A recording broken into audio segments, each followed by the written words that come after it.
കഴിഞ്ഞ ദിവസമായിരുന്നു വെള്ളാപ്പള്ളി നടേശൻ ഒരു പ്രസ്താവന നടത്തിയത്. അതായത് UDF അധികാരത്തിൽ വന്നു കഴിഞ്ഞാൽ നിയന്ത്രിക്കാൻ പോകുന്നത് മുസ്ലിം ലീഗ് ആയിരിക്കും. ഒരു മുസ്ലിം പാർട്ടിയാണ് കേരളം ഭരിക്കാൻ പോകുന്നത്, അല്ലെങ്കിൽ മാറാട് ആവർത്തിക്കും. അതായിരുന്നു അദ്ദേഹത്തിൻ്റെ പ്രസ്താവന എന്ന് പറയുന്നത്. യഥാർത്ഥത്തിൽ ഇദ്ദേഹം നിലമ്പൂർ തെരഞ്ഞെടുപ്പ് തൊട്ട് തുടങ്ങിയതാണ് മലപ്പുറം ജില്ലയെപ്പറ്റി കുത്തിപ്പറയാനും മുസ്ലിങ്ങളെ കുത്തിപ്പറയാനും.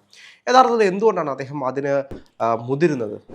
അല്ല, വെള്ളാപ്പള്ളി നടേശൻ്റെ ഇത്തരം പരാമർശങ്ങൾക്ക് കൊച്ചുവിലങ്ങിടേണ്ടത് കൃത്യമായി കേരളം ഭരിക്കുന്ന കേരളത്തിൻ്റെ മുഖ്യമന്ത്രിയോടായിട്ട് ഏറ്റവും അടുപ്പമുള്ള ആളാണല്ലോ ഈ വെള്ളാപ്പള്ളി നടേശൻ. അതുപോലെ തന്നെ പ്രതിപക്ഷ നിരയിൽ നിന്ന് ഈ പറയപ്പെടുന്ന KC വേണുഗോപാലായാലും ഈ പറയപ്പെടുന്ന രമേശ് ചെന്നിത്തലയായാലും പലപ്പോഴും പ്രതിപക്ഷ നേതാവ് VD സതീശൻ എന്ന് പറയുന്ന വ്യക്തിയെ മാറ്റി നിർത്തണം. കേരളത്തിലെ നിയമസഭാ തെരഞ്ഞെടുപ്പിലേക്ക് ജനങ്ങൾ വോട്ട് ചെയ്ത് വിജയിപ്പിച്ച് ജനപ്രതിനിധിയായി നിയമസഭയിലേക്ക് പോയി അവിടെ നിന്ന് പ്രതിപക്ഷ നിരയെ നയിക്കാൻ പ്രതിപക്ഷം നിയോഗിച്ചിരിക്കുന്ന മനുഷ്യനാണ് VD സതീശൻ. അപ്പോൾ പ്രതിപക്ഷ നേതാവ് എന്ന കസേരയിൽ ഇരുന്നുകൊണ്ടാണ് അദ്ദേഹത്തിൻ്റെ നിലപാടുകളും അദ്ദേഹത്തിൻ്റെ അഭിപ്രായങ്ങളും രാഷ്ട്രീയ അഭിപ്രായങ്ങളും പറയുന്നത്. അത് VD സതീശൻ്റെ വ്യക്തിപരമായ അഭിപ്രായങ്ങളല്ല, അത് പാർട്ടിയുടെ പ്രതിപക്ഷത്തിൻ്റെ അഭിപ്രായങ്ങളാണ്. അത്തരം അഭിപ്രായങ്ങൾ പറയുമ്പോൾ പ്രതിപക്ഷ നേതാവിനെതിരെ ഇത്തരം പരാമർശങ്ങൾ എന്തൊക്കെയാണ് VD സതീശനെ വിളിച്ചിട്ടുള്ളത് എന്ന് നമുക്കറിയാം. ഇത്തരം പരാമർശങ്ങളുമായി വരുമ്പോൾ അല്ലെങ്കിൽ മുസ്ലിം ലീഗിനെതിരെ UDFൻ്റെ ഏറ്റവും വലിയ കരുത്തായ മുസ്ലിം ലീഗിനെതിരെ ന്യൂനപക്ഷ വിഭാഗങ്ങൾക്കെതിരെയൊക്കെ ഇത്തരത്തിലുള്ള പരാമർശങ്ങൾ നടത്തുമ്പോൾ ഈ പറയപ്പെടുന്ന വെള്ളാപ്പള്ളി നടേശനെതിരെ ഒരു വാക്കുപോലും ഉച്ചരിക്കാൻ ഈ നേതാക്കന്മാരോ ഇവിടെ ഭരിക്കുന്നവരോ മുതിരുന്നില്ല എന്നുള്ളതാണ് അതിൻ്റെ ഏറ്റവും വലിയ ദൗർഭാഗ്യകരമായ അവസ്ഥ. അല്ല, അതിൽ അദ്ദേഹം പറയുന്നത് മുസ്ലിം ലീഗ് ഉപമുഖ്യമന്ത്രി സ്ഥാനം ചോദിക്കുമെന്നാണ്. മുസ്ലിം ലീഗ് ഉപമുഖ്യമന്ത്രി സ്ഥാനം ചോദിച്ചാൽ എന്താണ് ഇവിടെ പ്രശ്നം? എൻ്റെ ചോദ്യം അവിടെയാണ്. മുസ്ലിം ലീഗിന് ഉപമുഖ്യമന്ത്രി സ്ഥാനം ആവശ്യപ്പെടാനുള്ള എല്ലാ യോഗ്യതയും UDF എന്ന് പറയുന്ന പ്രസ്ഥാനത്തിലുണ്ട്. കാരണം 10 വർഷക്കാലം UDF ഇല്ലാതിരുന്നിട്ട് UDF എന്ന് പറയുന്ന സംവിധാനത്തെയോ UDFന് നേതൃത്വം കൊടുക്കുന്ന ഇന്ത്യൻ നാഷണൽ കോൺഗ്രസിനോ ഒരു നെഗറ്റീവ് സൈഡ് ഉണ്ടാകുന്ന അല്ലെങ്കിൽ ഒരു വിമർശനാത്മകമായി ഒരു വാക്കുപോലും ഉന്നയിക്കാൻ ഈ പറയപ്പെടുന്ന മുസ്ലിം ലീഗ് നേതാക്കന്മാരാരും തന്നെ ഒരാൾ പോലും രംഗത്തേക്ക് വന്നിട്ടില്ല എന്നുള്ളത് തന്നെയാണ് UDFൽ മുസ്ലിം ലീഗിന് അഭിപ്രായം പറയുവാനുള്ള എല്ലാവിധ സ്വാതന്ത്ര്യമുണ്ട് എന്നും മുസ്ലിം ലീഗിന് ഒരു ഉപമുഖ്യമന്ത്രി സ്ഥാനമോ മുഖ്യമന്ത്രി സ്ഥാനമോ ഒക്കെ ആവശ്യപ്പെടാനുള്ള അധികാരങ്ങളുണ്ട് എന്ന് തെളിയിക്കുന്നത്. ഞാൻ ചോദിക്കട്ടെ, ഇപ്പോൾ നിയമസഭയിലേക്കുള്ള മത്സരം നടക്കുകയാണ്. UDF അധികാരത്തിലെത്തുമെന്ന കാര്യത്തിൽ ആർക്കും യാതൊരുവിധമായ സംശയവുമില്ല. CMD എന്ന് പറയുന്ന പാർട്ടി കാലങ്ങളായി ഈ പറയപ്പെടുന്ന UDFനൊപ്പം നിൽക്കുന്ന പ്രസ്ഥാനമാണ്. അതിൽ തന്നെ CP ജോൺ എന്ന് പറയുന്ന ആദരണീയനായ രാഷ്ട്രീയ നേതാവ് ഇടതുപക്ഷത്തിനൊപ്പം നിന്നിരുന്നെങ്കിൽ ഒരു പക്ഷേ എന്നേ മന്ത്രിയാകേണ്ടുന്ന ഒരു മനുഷ്യൻ, ജനപ്രതിനിധിയാകേണ്ട ഒരു മനുഷ്യൻ, അദ്ദേഹത്തിന് തിരുവനന്തപുരം സെൻട്രലിൽ ഒരു സീറ്റ് കൊടുത്തിട്ടുണ്ട്. തിരുവനന്തപുരം സെൻട്രലിൽ CMPയുടെ സ്ഥാനാർത്ഥിയായി മത്സരിക്കുന്ന UDF സ്ഥാനാർത്ഥി CP ജോൺ ജയിച്ചു വരുമെന്ന കാര്യത്തിൽ ആർക്കും സംശയമൊന്നുമില്ലല്ലോ. അദ്ദേഹം ജയിച്ചു വന്നാൽ മന്ത്രിയാണ് എന്ന കാര്യത്തിൽ യാതൊരു വിധമായ സംശയമൊന്നുമില്ലല്ലോ. ഞാൻ CP ജോണിനോടുള്ള എല്ലാ ആദരവും മുൻനിർത്തി തന്നെ ചോദിക്കുന്നു.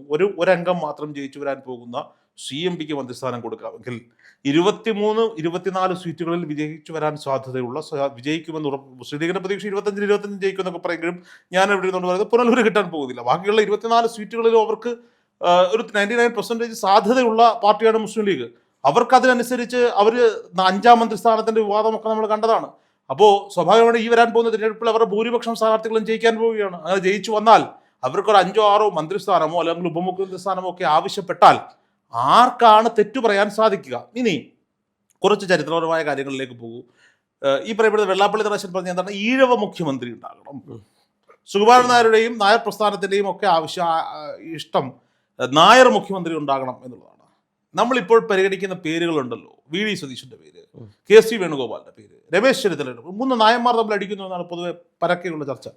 ഇവർ നായന്മാരായതുകൊണ്ടോ NSSൽപ്പെട്ട ആളുകളായതുകൊണ്ടോ അല്ലെങ്കിൽ നായർ സമുദായത്തിൽ ജനിച്ചത് കൊണ്ടോ ആണോ അവരെ നേതാക്കന്മാരായി ഇവിടുത്തെ പ്രവർത്തകർ അംഗീകരിച്ചു തുടങ്ങി? ഒരിക്കലുമല്ല. അല്ല, അവർ ഇവിടെ പോയ കാലങ്ങളിൽ ഇവിടെ നടത്തിയ രാഷ്ട്രീയ പ്രവർത്തനങ്ങൾ, അവർ നിയമസഭയ്ക്കുള്ളിലും പുറത്തും പാർട്ടി സംഘടനാ സംവിധാനങ്ങളിലും പാർലമെന്റിലുമൊക്കെ അവർ നടത്തിയ പോരാട്ടങ്ങൾ, ജനങ്ങൾക്കൊപ്പം നിന്നത്, ജനങ്ങൾക്ക് വേണ്ടുന്ന പദ്ധതികൾ രൂപീകരിച്ചത്, പാർട്ടിയെ മുന്നോട്ട് നയിച്ചത്, പ്രതിസന്ധി ഘട്ടങ്ങളിൽ തളരാതെ മുന്നോട്ട് കൊണ്ടുപോയി, ഇതൊക്കെ കൊണ്ടാണ് അവരെ ഇവിടുത്തെ ജനങ്ങൾ ഇഷ്ടപ്പെട്ടത്.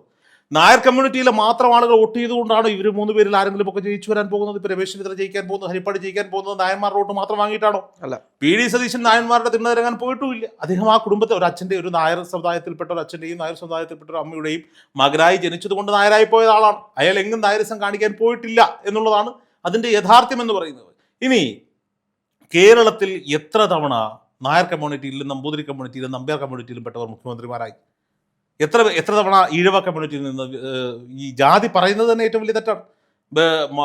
ഏറ്റവും ബഹുമാനായ അച്യുതാനന്ദനും പിണറായി വിജയനും അടക്കമുള്ളവർ ഈഴവ കമ്മ്യൂണിറ്റിയിൽ നിന്ന് മുഖ്യമന്ത്രിമാരായി വന്നില്ലേ? എത്ര ക്രൈസ്തവ മുഖ്യമന്ത്രിമാരുണ്ടായെന്നേ.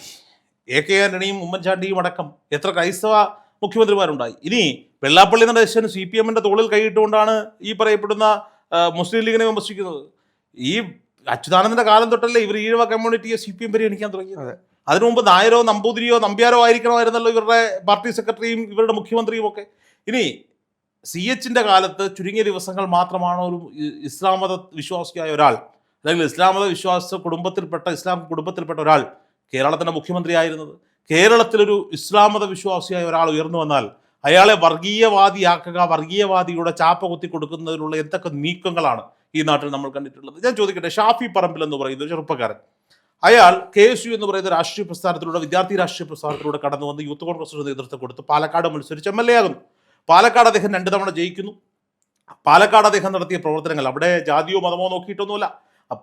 ഷാഫി പറമ്പിലിൻ്റെതായി ഏറ്റവും കൂടുതൽ വൈറലായിട്ടുള്ള റീലുകൾ ഈ പറയപ്പെടുന്ന അഗ്രഹാര തെരുവുകളിലെ രഥഘോഷയാത്രയുമായി ബന്ധപ്പെട്ട റീലുകളാണ്. ഷാഫി പറമ്പിൽ എന്ന് പറയുന്ന മനുഷ്യനെയൊക്കെ ആളുകൾ ശ്രദ്ധിച്ചു തുടങ്ങുന്നത്, സാധാരണക്കാരായ രാഷ്ട്രീയത്തെ അടുത്ത് നോക്കി കാണാതെ മാറി നിൽക്കുന്ന ആളുകളൊക്കെ ശ്രദ്ധിച്ചു തുടങ്ങുന്ന അത്തരം റീലുകളിൽ നിന്നൊക്കെയാണ്. അവിടെയൊക്കെ നടത്തിയ പ്രവർത്തനങ്ങളാണ് അദ്ദേഹത്തെ പാലക്കാടിന്റെ പ്രിയപ്പെട്ട MLA ആക്കിയതും പിന്നീട് വടകരയുടെ പ്രിയപ്പെട്ട MP ആക്കി മാറ്റിയതും. അപ്പോൾ സ്വാഭാവികമായും ഷാഫി പറമ്പിൽ ഒരു ഇസ്ലാം മത തീവ്രവാദികളുടെ ചാപ്പ കുത്തി കൊടുക്കാൻ എത്രയോ ശ്രമങ്ങൾ നടത്തി. ആ മനുഷ്യന്റെ ഷാഫി പറമ്പിൽ എന്ന് പറയുന്ന ആ മനുഷ്യന്റെ പ്രസംഗങ്ങൾ എടുത്തു നോക്കൂ, അദ്ദേഹത്തിന്റെ ഇടപെടലുകൾ എടുത്തു നോക്കൂ. എവിടെയെങ്കിലും ഒരിടത്ത് ഇസ്ലാം മത വിശ്വാസത്തോട് അല്ലെങ്കിൽ ഇസ്ലാം മത വിശ്വാസികൾക്ക് വേണ്ടി മാത്രം അയാൾ സംസാരിച്ചൊരു ചരിത്രം കാണിച്ചു തരാൻ പറ്റുമോ? എന്നിട്ടും ഷാഫി പറമ്പിലിന്റെ പേരെന്താ? ഇസ്ലാം മത തീവ്രവാദി എന്നാണ് ഷാഫി പറമ്പിലിനെ വിളിക്കുന്നത്. മതപരമായ ഒരു കാര്യങ്ങളിലും അദ്ദേഹം അഭിപ്രായം പറഞ്ഞിട്ടില്ല. അത് ഇസ്ലാം മതത്തിന് വേണ്ടിയും പറഞ്ഞിട്ടില്ല, ഹിന്ദു മതത്തെ വിമർശിച്ചിട്ടില്ല, ക്രൈസ്തവ മതത്തെ വിമർശിച്ചിട്ടില്ല. എല്ലാ മതങ്ങളെയും ഒരുപോട് ചേർത്ത് പിടിച്ചു പോകുന്നു. ഇനി ഷാഫി പറമ്പിൽ വടകരയിലേക്ക് പോയപ്പോൾ അദ്ദേഹം ഒരു ഇസ്ലാം മതത്തിനോടുമായി ബന്ധപ്പെട്ട് നിൽക്കുന്ന ആളുകളെ പ്രൊമോട്ട് ചെയ്യുന്ന ഒരാളാണെങ്കിൽ ഷാഫിക്ക് പകരക്കാരനായി അവിടെ വന്നത് രാഹുൽ മാങ്കൂട്ടത്തിൽ എന്ന് പറയുന്ന അടൂരിൽ നിന്ന് വന്ന ചെറുപ്പക്കാരനാണ്. പിന്നീട് അതിൻ്റെ പേരിൽ അദ്ദേഹം കേൾക്കേണ്ട പേര് ദോഷങ്ങളെ കൊണ്ട് മാറ്റി നിർത്തുക. രാഹുൽ മാങ്കൂട്ടത്തിൽ നായർ കമ്മ്യൂണിറ്റിയിൽ നിന്നുള്ള ആളാണ്, ഹൈന്ദവൻ എന്ന് മാത്രമല്ല. ഇവിടെ ഇപ്പം നായരും ഈഴവനുമാണല്ലോ പ്രശ്നം. അപ്പോൾ ഒരു നായരെയാണ് ഷാഫി പറമ്പിലൂടെ കൊണ്ടുവന്ന് റിപ്ലേസ് ചെയ്തത്. ഷാഫി പറമ്പിൽ വേണമെങ്കിൽ അവിടെ എത്ര ഇസ്ലാം മത വിശ്വാസികളുടെ പേര് പറയാമായിരുന്നു, ആരൊക്കെ ഉണ്ടായിരുന്നു സ്ഥാനാർത്ഥികളായി മത്സരിക്കാനുണ്ടായിരുന്നത്. അല്ല, ഇസ്ലാം മതത്തിൽപ്പെട്ട ആളുകൾക്ക് മാത്രമേ ഇസ്ലാമുകൾ വോട്ട് ചെയ്യുമെങ്കിൽ പാലക്കാട് നമ്മൾ നോക്കിക്കോ, പാലക്കാട് ഭൂരിപക്ഷം ആരുടെയാണ്? ഭൂരിപക്ഷം മാത്രമല്ലെന്നേ, എനിക്ക് തോന്നുന്നു ഈ ഇസ്ലാം മത വിശ്വാസികൾക്കിടയിലുള്ള കൂട്ടായ്മയേക്കാൾ ആ വലിയ തീവ്രവാദത്തേക്കാൾ ഹൈന്ദവ മതത്തിൽ ഇപ്പോൾ ഉണ്ട് എന്നാണ് ഞാൻ വിശ്വസിക്കുന്നത്. അതുകൊണ്ടായിരിക്കുമല്ലോ ഷാഫി പറമ്പിൽ കേവലം 3000 വോട്ടുകൾക്ക് വിജയിച്ച പാലക്കാട് രാഹുൽ മാങ്കൂട്ടത്തിൽ വന്നു നിന്നപ്പോൾ 25,000 പേരെ വോട്ടുകളുടെ ഭൂരിപക്ഷത്തിലേക്ക് വിജയം മാറിയത് നമ്മൾ കണ്ടതാണ്. അപ്പോൾ സ്വാഭാവികമായും ഷാഫി പറമ്പിൽ ചെയ്യാൻ പഠിച്ച ഹൈന്ദവ വോട്ടുകൾ രാഹുൽ മാങ്കൂട്ടത്തിലേക്ക് പോയി എന്ന് നമ്മൾ കണക്ക് കൂട്ടേണ്ടിയിരിക്കുന്നു. ഒരു ത്രികോണ മത്സരം ഉണ്ടായിട്ട് പോലും അങ്ങനെ സംഭവിച്ചിരിക്കുന്നു എന്ന് കണക്ക് കൂട്ടേണ്ട ഒരു സാഹചര്യമുണ്ട്. ഇനി മുസ്ലിം ലീഗിന്റെ കാര്യത്തിലേക്ക് വരൂ. മുസ്ലിം ലീഗിൽ നിന്ന് ഒരു ജനപ്രതിനിധി ഉണ്ടായാൽ, അല്ലെങ്കിൽ ഒരു നേതാവുണ്ടായാൽ, അല്ലെങ്കിൽ അവരുടെ അധികാര കേന്ദ്രങ്ങൾ ഉണ്ടായാൽ മാറാട് ആവർത്തിക്കുമെന്നൊക്കെ പറയണമെങ്കിൽ മാറാട് വിഷയത്തിൽ ഈ പറയപ്പെടുന്ന ഇസ്ലാം മതത്തിന്റെ തലയിലേക്ക് കൊണ്ടുവന്ന് കെട്ടിക്കൊടുക്കണോ? മുസ്ലിം ലീഗിന്റെ തലയിലേക്ക് കൊണ്ട് കെട്ടിക്കൊടുക്കണോ? ഇവർക്ക് മുസ്ലിം ലീഗിനോടല്ല പ്രശ്നം. വെള്ളാപ്പള്ളി നടേശൻ അടക്കമുള്ള ഈ സമുദായ നേതാക്കന്മാർക്ക് ആ കാര്യത്തിലൊക്കെ സുകുമാരൻ നായരുടെ കാല് തൊട്ട് തൊടണം കേട്ടോ. അങ്ങനെയുള്ള അനാവശ്യ പരാമർശങ്ങൾക്കൊന്നും അദ്ദേഹം മുതിർന്നിട്ടൊന്നുമില്ല. അദ്ദേഹം ചില കാര്യങ്ങൾ നിലപാടുകൾ എടുത്ത് മുന്നോട്ട് പോകുന്നു. തെറ്റാണെങ്കിൽ ആ തെറ്റിൽ നിന്ന് പിന്മാറാൻ സുകുമാരൻ നായർ ഒരിക്കലും മടി കാണിച്ചിട്ടില്ല. അതാണ് ഈ SNDP NSS ഐക്യം ഈ തെരഞ്ഞെടുപ്പിന് മുമ്പ് കൊണ്ടുവരാൻ വേണ്ടി വെള്ളാപ്പള്ളി നടേശനെ മുന്നിൽ നിർത്തിക്കൊണ്ട് ഇടതുപക്ഷം കളിച്ച മുഴുവൻ കളികളിൽ നിന്നും അവസാനം ഇത് കളിയാണെന്ന് മനസ്സിലാക്കിക്കൊണ്ട് സുകുമാരൻ നായർ മാറിയുന്നത് നമ്മൾ മനസ്സിലാക്കേണ്ടിയിരിക്കുന്നു. സുകുമാരൻ നായരുടെ ഈ ഉപരാഷ്ട്രപതി അവിടെ എത്തിയിട്ട് ഇദ്ദേഹം പോയി കാല് തൊട്ട് തൊഴുതില്ല എന്നൊക്കെ പറഞ്ഞ് ഇവിടുത്തെ BJP-ക്കാർ കുറെ മുറവിളി കൂട്ടിയിരുന്നു. അതുപോലെ തന്നെ നരേന്ദ്രമോദി പെരുന്ന NSS കോളേജിന്റെ ക്യാമ്പസിൽ ഹെലികോപ്റ്റർ ഇറങ്ങിയിട്ട് അവിടുന്ന് റോഡ് ഷോ ആയിട്ട് അങ്ങ് പോയി. അന്ന് ഈ BJP ക്യാമ്പയിൻ ചെയ്യുന്ന ആളുകൾ ഇതിനെ പറഞ്ഞെന്താ, സുകുമാരൻ നായർക്ക് അന്ന് ഉപരാഷ്ട്രപതിയെ സ്വീകരിച്ചിരുന്നെങ്കിൽ നരേന്ദ്രമോദി പെരുന്ന് സന്ദർശിച്ചേനെ, നരേന്ദ്രമോദി സുകുമാരൻ നായരും അതിപ്പോൾ അവിടെ നിന്ന് വിങ്ങിപ്പൊട്ടുന്നുണ്ടാകും, നരേന്ദ്രമോദി പെരുന്നയിൽ ചെന്നില്ലെങ്കിൽ നഷ്ടം BJP-ക്ക്. പക്ഷേ സുകുമാരൻ നായർക്കും NSS-ന് എന്ത് സംഭവിക്കാനോ? ഒന്നും സംഭവിക്കാനൊന്നുമില്ല അല്ലേ? കാരണം സുകുമാരൻ പെരുന്ന എന്ന് പറയുന്നത്, പെരുന്നയിലെ NSS സംസ്ഥാനം എന്ന് പറയുന്നത് സുകുമാരൻ നായരുടെ കുടുംബസ്വത്വമല്ല. മഹാനായ മന്നത്ത് പത്മനാഭൻ രൂപീകരിച്ച ഈ NSS എന്ന് പറയുന്ന പ്രസ്ഥാനത്തിന്റെ ആസ്ഥാനമാണ്. അവിടെ ഉള്ളത് മന്നത്ത് പത്മനാഭന്റെ സ്മൃതി കുടീരമാണുള്ളത്.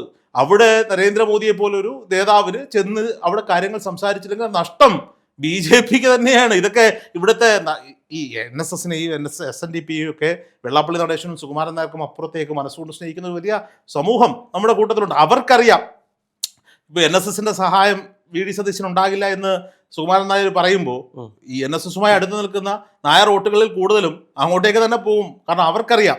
അതാണ് ഞാൻ പറഞ്ഞു വന്നത്. ഇസ്ലാം മതത്തിലുള്ളതിനേക്കാൾ വലിയ ഒത്തൊരുമയും കൂട്ടായ്മയും ഈ പറയപ്പെടുന്ന ഹൈന്ദവ ജാതി സംഘടനകളിലുണ്ട്. പക്ഷെ അത് വെള്ളാപ്പള്ളി നടേശനും സുകുമാരൻ നായരും പറയുന്ന രീതിയിൽ സംഭവിക്കില്ല എന്നുള്ളതാണ് ഞാൻ പറഞ്ഞു വന്നത്. ഇനി മുസ്ലിം ലീഗ് കഴിഞ്ഞ 10 വർഷക്കാലമായി UDFനെ പ്രതിസന്ധിയിലാക്കാത്തൊരു രാഷ്ട്രീയ പ്രസ്ഥാനമാണ്. ഇടതുപക്ഷം കിണഞ്ഞ് ശ്രമിച്ചല്ലോ കൊണ്ടുപോകാൻ. പോയോ? പോയിട്ടില്ല. അവർ ഒറ്റക്കെട്ട ഈ ടീം UDF എന്ന് VD സതീശൻ ആദ്യം പറയുന്നതിന് മുമ്പ് ഇത് കൃത്യമായി വർക്കൗട്ട് ചെയ്ത് നടപ്പിലാക്കിയത് മുസ്ലിം ലീഗാണ്. ആ മുസ്ലിം ലീഗിന് ഉപമുഖ്യമന്ത്രി സ്ഥാനം കൊടുക്കുകയോ, ഇപ്പോൾ കഴിഞ്ഞ ദിവസത്തിലെ പല ഓൺലൈൻ ചാനലുകളുടെയും വീഡിയോകൾ കാണുമ്പോൾ അവർ വല്ലാത്ത രീതിയിൽ പറഞ്ഞു വെക്കുകയാണ്, മുസ്ലിം ലീഗിന് മുഖ്യമന്ത്രി സ്ഥാനം കൊടുത്ത് ഈ തമ്മിലടി അവസാനിപ്പിക്കാൻ കൊടുക്കണമെന്ന്. കോൺഗ്രസിനേക്കാൾ MLA-മാരുടെ എണ്ണം മുസ്ലിം ലീഗിൽ കൂടുതലുണ്ടെങ്കിൽ നിങ്ങൾ കൊടുക്കൂ. അപ്പോൾ സ്വാഭാവികമായും കോൺഗ്രസിലാണ് MLA-മാരുടെ എണ്ണം കൂടുതലുണ്ടെങ്കിൽ കോൺഗ്രസിൽ നിന്ന് മുഖ്യമന്ത്രി വരും. മുഖ്യമന്ത്രിയായി പരിഗണിക്കുന്ന ഈ 3 പേരുടെയും പേരുകൾ അതിപ്പോൾ ഒരു ഇസ്ലാം മത വിശ്വാസിയോ അല്ലെങ്കിൽ ഒരു ക്രൈസ്തവ മത വിശ്വാസിയോ ആയ ആളുകൾ അവരെ പോലെ സീനിയറായി അല്ലെങ്കിൽ പടനയിച്ച് മുന്നിൽ നിന്നവരല്ല. AK ആന്റണിയുടെ പ്രതാപകാലത്തോ ഉമ്മൻചാണ്ടിയുടെ പ്രതാപകാലത്തോ ആയിരുന്നുവെങ്കിൽ ഉറപ്പായും അവരുടെയും പേരുകൾ പരിഗണിക്കും, ഇല്ലേ? അതിൽ നിന്നൊരാളെ തിരഞ്ഞെടുക്കും. അതാണ് സംഭവിക്കാൻ പോകുന്നത്. ഞാൻ വീണ്ടും പറയുന്നു, കോൺഗ്രസ് നേതൃത്വം ഇലക്ഷൻ കഴിഞ്ഞല്ലോ. ഇപ്പോൾ ഈ സുകുമാരൻ ഈ വെള്ളാപ്പള്ളി നടേശനെ പിണക്കിയാൽ എന്തോ വലുത് സംഭവിക്കുമെന്ന് വിചാരിച്ചിട്ടാണ് ചില ആളുകൾ മിണ്ടാതിരുന്നത്. ഇലക്ഷൻ കഴിഞ്ഞിട്ടെങ്കിലും ഈ പ്രതിപക്ഷ നേതാവെന്ന് പറയുന്ന VD സതീശനെ അപമാനിക്കുന്ന, ആക്ഷേപിക്കുന്ന വെള്ളാപ്പള്ളിയുടെ നാവിന് കോച്ചുവിലം ഇടാനുള്ള തയ്യാറെടുപ്പുകൾ കോൺഗ്രസ് നേതൃത്വമെങ്കിലും നടക്കണം. CPM അത് ചെയ്യില്ല. ഇനി തിരിച്ച് ചോദിക്കട്ടെ, മുസ്ലിം ലീഗ് ഇത്രയും സ്ഥാനാർത്ഥികളെ നിർത്തി ജയിപ്പിച്ചു വന്നിട്ടല്ലേ അവർക്ക് ഇത് കൊടുക്കണോ വേണ്ടോ എന്ന് തീരുമാനിക്കുക. ഈ വെള്ളാപ്പള്ളി നടേശന്റെ അനുഗ്രഹാശിസ്സുകളോടെ രൂപീകരിക്കപ്പെട്ട ഒരു രാഷ്ട്രീയ പ്രസ്ഥാനമുണ്ട്. സ്വന്തം മോൻ ചെയർമാനായിരിക്കുന്ന ഒരു രാഷ്ട്രീയ പ്രസ്ഥാനം BDJS. ഒരു സീറ്റിൽ ജയിച്ച് കാണിച്ചിട്ട് വെല്ലുവിളിക്ക് പൊന്നുപോലെ എത്ര സീറ്റിൽ മത്സരിക്കുന്നുണ്ട്? 25 സീറ്റിൽ മത്സരിക്കുന്നുണ്ട്. 20 സീറ്റിൽ മത്സരിക്കുന്നുണ്ട് BDJS. NDA മത്സരിക്കുന്ന 140 സീറ്റുകളിൽ 20 സീറ്റിൽ BDJS ആണ് മത്സരിക്കുന്നത്. മുസ്ലിം ലീഗ് 25 സീറ്റിലല്ലേ മത്സരിക്കുന്നുള്ളൂ. ഒരു 23-24 സീറ്റിൽ മുസ്ലിം ലീഗ് ജയിക്കാൻ പോവാണ്. BDJS മത്സരിക്കുന്ന 20 സീറ്റുകളിൽ ഒരു സീറ്റിൽ നിങ്ങൾ ജയിച്ച് കാണിക്കുക. അല്ലെങ്കിൽ വേണ്ട, ഒരു സീറ്റ് നിങ്ങൾ രണ്ടാമത് വന്ന് കാണിക്കും. 2020 പലയിടങ്ങളിലും ചിലപ്പോൾ രണ്ടാമത് ഒരാളുടെ സാധ്യത നമ്മൾ കാണുന്നുണ്ട്. BDJS രണ്ടാമത് വന്ന് കാണിച്ചിട്ട് വെള്ളാപ്പള്ളി നടേശന് ഇത് പറ, സ്വന്തം കുടുംബത്തിലിരിക്കുന്ന മോനോട് പറ, ഈ പണി കഴിയെങ്കിൽ നിർത്തിയിട്ട് പണിയെടുക്കുക, ഒരു രാഷ്ട്രീയ പ്രസ്ഥാനം പിരിച്ചുവിടാൻ പറ. അല്ലാതെ മുസ്ലിം ലീഗിനെ വിമർശിക്കാൻ വരാൻ വെള്ളാപ്പള്ളി നടേശൻ എന്താണ്? ഇവിടെ കേരളം എന്ന് പറയുന്ന മതേതര മണ്ണിൽ ഇന്ത്യൻ നാഷണൽ കോൺഗ്രസ് ഉയർത്തിപ്പിടിക്കുന്ന മതേതര മൂല്യങ്ങൾക്ക് മേൽ ഇസ്ലാം മത വിശ്വാസിയുടെയോ ക്രൈസ്തവന്റെയോ ഹൈന്ദവന്റെയോ ഒന്നും ജാതിപ്പേരോ വാലോ നോക്കിയിട്ടല്ല ഈ മുഖ്യമന്ത്രി സ്ഥാനവും മറ്റു കാര്യങ്ങളും തീരുമാനിക്കുന്നത്. എന്നാൽ ചോദിക്കുന്ന സ്ഥാനാർത്ഥി നിർണ്ണയത്തിലും KPCCയുടെ ഔദ്യോഗികമായ സ്ഥാനങ്ങൾ വീതിച്ചു കൊടുക്കുമ്പോഴും ജാതി നോക്കാറില്ലേ? ഉണ്ട്. അതതിൻ്റെ ഏറ്റവും വലിയ മനോഹാരിതയാണ്. എല്ലാ വിഭാഗത്തിൽപ്പെട്ട ആളുകൾക്ക് അക്കോമഡേറ്റ് ചെയ്യുക എന്നുള്ളത് അതിൻ്റെ മനോഹാരിത തന്നെയാണ്. 2021 നടന്ന തിരഞ്ഞെടുപ്പിൽ ഇന്ത്യൻ നാഷണൽ കോൺഗ്രസിനും ഈ പറയപ്പെടുന്ന UDF സംവിധാനത്തിനും ഏറ്റവും കൂടുതൽ തിരിച്ചടി ലഭിച്ചത് ന്യൂനപക്ഷങ്ങൾ ഇടതുപക്ഷത്തിനൊപ്പം നിന്നു എന്നുള്ളതാണെന്നാണല്ലോ കണക്കുകൂട്ടൽ. ആ തിരിച്ചു അങ്ങോട്ടേക്ക് പോയ മുഴുവൻ ന്യൂനപക്ഷങ്ങളെയും തിരിച്ചു കൊണ്ടുവരുവാൻ VD സതീശൻ എന്ന് പറയുന്ന പ്രതിപക്ഷ നേതാവിന് സാധിച്ചിട്ടുണ്ടെങ്കിൽ VD സതീശൻ എന്തായാലും എല്ലാ ദിവസവും രാത്രി കിടക്കുന്നതിന് മുമ്പ് വെള്ളാപ്പള്ളി നടേശന്റെ മുഖം ഓർക്കും. കാരണം VD സതീശൻ ഇത്രയും റീച്ച് ഉണ്ടാക്കി കൊടുത്തതും VD സതീശന്റെ അജണ്ടകൾക്കനുസരിച്ച് ന്യൂനപക്ഷ സമൂഹം UDFനൊപ്പം നിന്നതിൽ വെള്ളാപ്പള്ളി നടേശന് വലിയ പങ്കുണ്ട്. എനിക്ക് തോന്നുന്നു രാവിലെ VD സതീശൻ പ്രാർത്ഥിക്കുന്നുണ്ടെങ്കിൽ പ്രാർത്ഥനാ മുറിയിൽ കയറിയിട്ട് പ്രാർത്ഥിക്കുന്നത്, ദൈവമേ ഇന്ന് വെള്ളാപ്പള്ളി നടേശൻ ന്യൂനപക്ഷങ്ങൾ എന്തെങ്കിലും പറയണമേ എന്ന് വിചാരിച്ചുകൊണ്ടായിരിക്കും ഒരുപക്ഷെ അദ്ദേഹം രാവിലെ അദ്ദേഹത്തിന്റെ പ്രവർത്തനങ്ങൾ തുടങ്ങുന്നത്. ന്യൂനപക്ഷ വിഭാഗങ്ങൾ മുഴുവൻ VD സതീശനെ ചേർത്ത് പിടിക്കുന്നുണ്ട്. മുഖ്യമന്ത്രി ആരോ ആയിക്കൊള്ളട്ടെ, ആദ്യം അധികാരത്തിലേക്ക് എത്തിയതിനു ശേഷം മുഖ്യമന്ത്രി ആരോ ആയിക്കൊള്ളട്ടെ. ഇതിനൊക്കെ അഭിപ്രായം പറയാൻ വെള്ളാപ്പള്ളി നടേശൻ ആരാ? ഒരു പഞ്ചായത്ത് ഇലക്ഷന് പോലും മത്സരിച്ചാൽ ജയിക്കാത്ത ഒരു രാഷ്ട്രീയ പ്രസ്ഥാനം സ്വന്തം മോനെ കൊണ്ടുണ്ടാക്കി അത് കൊണ്ടുവന്ന് BJPയുടെ കാലിൽ കെട്ടിക്കൊടുത്ത് NDA മുന്നണിയിൽ ചേർത്ത് വെച്ചിട്ട് പിണറായി വിജയന് സ്തുതിപാടി അയാളുടെ കാറിലും കയറി അയാളെ പൊക്കിക്കൊണ്ട് നടക്കുന്ന വെള്ളാപ്പള്ളി നടേശനാണ് UDFനകത്തെ കഥ പറയാൻ നിൽക്കുന്നത്. ഈ അങ്ങനെ പറയുന്നത് അദ്ദേഹത്തിന് പത്മഭൂഷണുണ്ട്. പത്മഭൂഷണൊക്കെ അവിടെ മേടിച്ചിട്ടില്ലല്ലോ, അത് അവിടെ പരാതി പോയിട്ടുണ്ട്. അതിന്റെ കാര്യത്തിൽ തീരുമാനം വരട്ടെ. ഇയാളാരാ? ഞാൻ SNDP ശ്രീനാരായണ ഗുരുദേവനാൽ സ്ഥാപിക്കപ്പെട്ട SNDP എന്ന് പറയുന്ന ആ മഹാപ്രസ്ഥാനത്തിനോടുള്ള എല്ലാ ബഹുമാനവും നിലനിർത്തിക്കൊണ്ട് ശ്രീനാരായണ ഗുരുദേവനോടുള്ള ഭക്തിയും ആദരവും നിലനിർത്തിക്കൊണ്ട് ചോദിക്കുന്നു, ഈ പറയപ്പെടുന്ന വെള്ളാപ്പള്ളി നടേശൻ ആരാണ് UDFനെ വിമർശിക്കാനും മുസ്ലിം ലീഗിനെ വിമർശിക്കാനും VD സതീശനെ വിമർശിക്കാനും? അതിന് മാത്രം ശ്രീനാരായണീയരായ പ്രിയപ്പെട്ട സുഹൃത്തുക്കൾ, കാഴ്ചക്കാർ അഭിപ്രായം പറയണം. നന്ദി.